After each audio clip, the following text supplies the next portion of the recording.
We're here at Pickett's Lock, so it must be keep it up, where the players use all their skill to make sure the ball doesn't touch the ground while going as fast as they can along an obstacle course.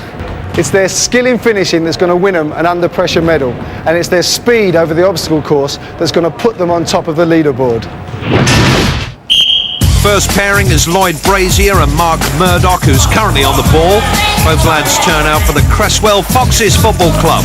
Straight to the blue passing circle and the pass to Lloyd.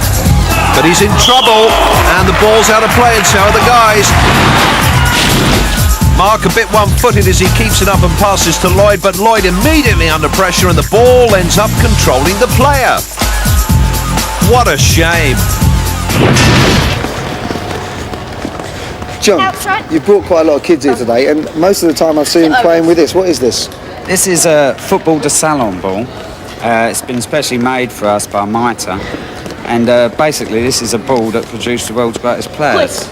It's a game they play in Brazil, and as you can see, it doesn't bounce. So, what's good about it? Well, if it doesn't bounce, the ball's on the floor more, so the kids get more touches of the ball. Everything we do relates to the ball, and the children are encouraged to work with the ball.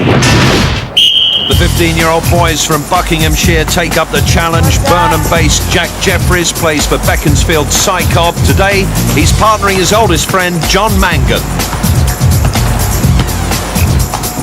John turns out for Taplow Boys Football Club, and a nice easy two-footed action as he progressed down the course. Remembering, keep it up, it's speed and finishing power that get you on the leaderboard. Onto the passing point, and a good generous ball takes Jack halfway up the ramp. Great control from him, but he needs to regain momentum. The next passing point is on the platform at the top of the ramp.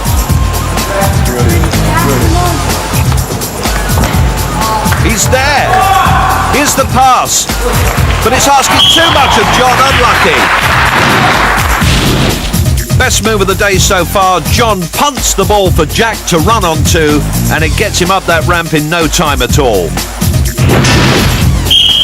Next couple are Michael Leary and this guy, Ben Smith. Ben's a television researcher, so he won't be used to hard work. Even now he's taking his time to get going. Whatever TV pays him, he certainly doesn't spend it on clothes. Michael's 18 years old, studying sports science. Michael's regular playing partner Tanya had copped up with someone else by the time he arrived here at Pickett's Lock, and so he wound up with Ben Smith. Ben back on the case, making a meal of it, but for once it's not a meal he can submit a claim for. This pairing putting in a fast time here. Ben plays in the Hertfordshire Sunday League for the Waterfall Club, easing that ball to the next passing point. Lovely, elegant lob to Michael, acknowledged by the crowd. Michael plays for Luton Town's youth team and hopes to be taken on as a professional. But first he's going to nudge the ball down these steps. I reckon the designer brought a job lot of yellow paint for this show. It's as dazzling as the ball control on display here now. Ben does well under serious pressure, but dominates that ball to set himself right up for the hurdles. Impressive skills from Ben. Here's the tee up for Michael. Michael with the shot at goal, pushes it home for the first goal of the series. Great teamwork from Ben Smith and Michael Leary. Ben lofts Michael a dream of a ball, and after that there was only one result possible. Ben and Mike, firstly, congratulations, and secondly, I'd like to present you with an under pressure medal. And Mike, can you talk us through it a bit? Well, there were some few dodgy moments, but we done it. That's for sure. Ben, what was the toughest bit? For me, coming up the slope, definitely, and then getting up onto the top platform. That was the hardest part for me. Were you ever worried about your partner? Nah, no worries. Were you ever worried about your partner? No, not at all. And the goal, we looked nice volley at the end? Do it week in, week out. I'm sure you do. Anyway, listen boys, congratulations. You're at the top of our leaderboard, and if you stay there, you'll get the big prize at the end of the series. Anyway.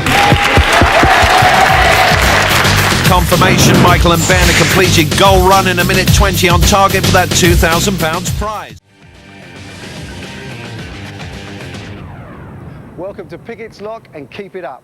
One of the toughest tests of a footballing skill ever devised. It involves a course and a ball. and all the teams have to do is get from here to there without the ball touching the ground. The fastest teams will go on top of our leaderboard and earn themselves one of these. Glenn Bennett throws to get Daniel Feeney in play. Daniel from Hayes End, captains Charville Athletic. He's been on a ball-skilled course at Manchester United as well. He's coming up on the blue passing circle. Glenn Bennett from Slough on the ball, but it slipped away. Unlucky for Glenn. Daniel working the ball high and fast down the course, lofts it across to Glenn, who controls it well, then nudges it away with his shin. Luke, Liam, Luke. Luke says this is going to be easy. Yeah, the only problem is the high step in the middle. Really? Yeah. A lot of the other guys, I think, have found just the pressure of having to do it in a certain time and people watching them been a bit too much for them. What do you think? Nah, it'd be easy. Liam, what do you think? I think it's a lot harder than it looks. Liam takes it on. As you've just heard, he's treating the course with a little more respect than his partner. Nice two-footed skills. And a good knock across at the passing circle. Luke comes from Burnham in Buckinghamshire. He's team captain at Beaconsfield Sycombe Football Club. Excellent control from Luke, but somewhat pedestrian. Remember, this is an against-the-clock event. Whoever scores at the end of the course in the fastest time earns £2,000 at the end of the series. Now it's for Liam to get the ball to the top of the hill and back across to Luke. Oh, he does all the hard work and then lets it get away. Liam knows the clock's against them, so tries to raise the pace as he coaxes the ball up the slope, then just gets a little too anxious, and before he knows it, their chance and the ball is gone. Nick, you've seen the course. What do you think? It looks quite testing, actually. I think the stairs are going to be the big problem, really, but hopefully we'll do well. Mark, what are you thinking? Well, I think Nick's going to probably do the stairs and I'll go up the hill, but it should be all right. It should be all right. We've got the juggling thing all right, so no problems. Confident. Yeah, confident. Definitely confident. Well, don't need to say anything else. Let's go and see how good you are. Mark Lightfoot throws to Nick Sawkins. Nick, a 22-year-old accounts clerk in the city, but this time he's going for broke. Mark also works in a bank, and both guys play together at Waterfall FC. This year he ran the London Marathon in under 4 hours, but at least he didn't have to juggle a football as he went along. The uphill struggle has fallen to the feet of Nick Sawkins, a sort of surname that sounds like a nasty rash, doesn't it? But this is excellent work up the slope. Now for the top platform and the pass across. But it's escaped. Nick will be disappointed with his lapse in concentration. Ungainly but extremely powerful on the incline. The top ledge puts him under pressure, and Nick allows the ball to gain a mind of its own. Do you think the pair of you were just rushing it too much? Maybe not that. I think we might have thought it was a bit easier than it looked maybe before, and could have a bit more practice really on the actual course. Mark, what would you change? I'd get rid of all the cameras, the lights and everything. It's just that the pressure got to me a little bit, you know. Legs started to go in, mouth like dried up a bit and stuff, and you just need to relax, to be honest. I think that's what you need to do. So, no change to the current leaderboard. David and Aaron still favourite to pocket 2,000.